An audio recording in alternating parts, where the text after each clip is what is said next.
দেখো বন্ধুরা, অপূর্ব কিন্তু এই ড্রয়িংটা পেন দিয়ে করছে।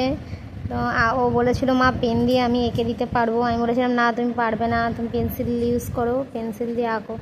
তখন ও বললো না মা আমি এঁকে দেখাবো। তো আমি ওকে একটা চ্যালেঞ্জ দিয়েছি যে তাহলে তুমি যদি পেন দিয়ে এঁকে দেখাতে পারো, হ্যাঁ তাহলে ওর জন্য একটা গিফট আছে, ওকে আমি দেবো। হ্যাঁ ঠিক আছে, দেখি ও মানে কতটা ভালো আঁকতে পারে, কি কতটা মানে কীরকম আঁকতে পারে দেখা যাক। ও কিন্তু পুরোটাই পেন দিয়ে আঁকছে, দেখছো তোমরা। আর জানি না কীরকম আঁকবে, তবে ও চেষ্টা করছে। ও স্যার ওখানে মার্কার দিয়ে এঁকে দেখায়, সবার খাতায় আঁকেন স্যার, ওই জন্য ও বলছে যে স্যার তো পেন্সিল ইউজ করেন না, আমিও পেন্সিল ব্যবহার করবো না মা, আমি পেন দিয়ে এঁকে দেখাবো। আমি ঠিক আছে দেখাও দেখি তুমি। তো চলো আঁকো, তোমরা দেখতে থাকো।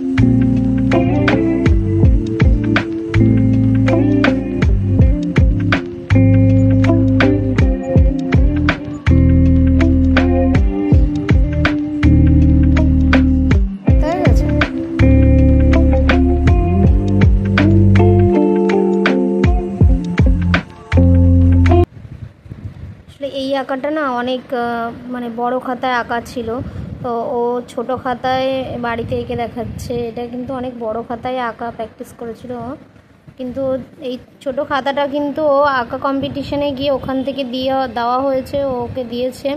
হ্যাঁ ভালো এঁকেছে বলে সেই জন্য সব বাচ্চাদেরকেই দেওয়া হয়েছে এই আঁকা খাতা।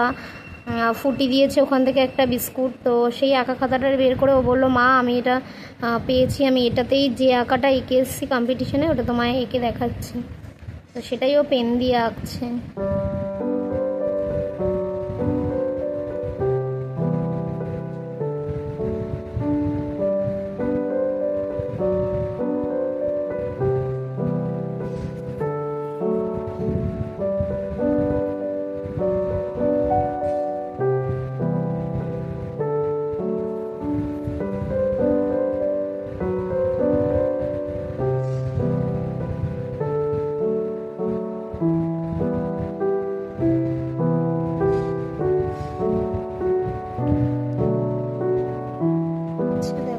কমপ্লিট আঁকা কমপ্লিট। দেখো বন্ধুরা আঁকা কমপ্লিট হয়ে গেছে।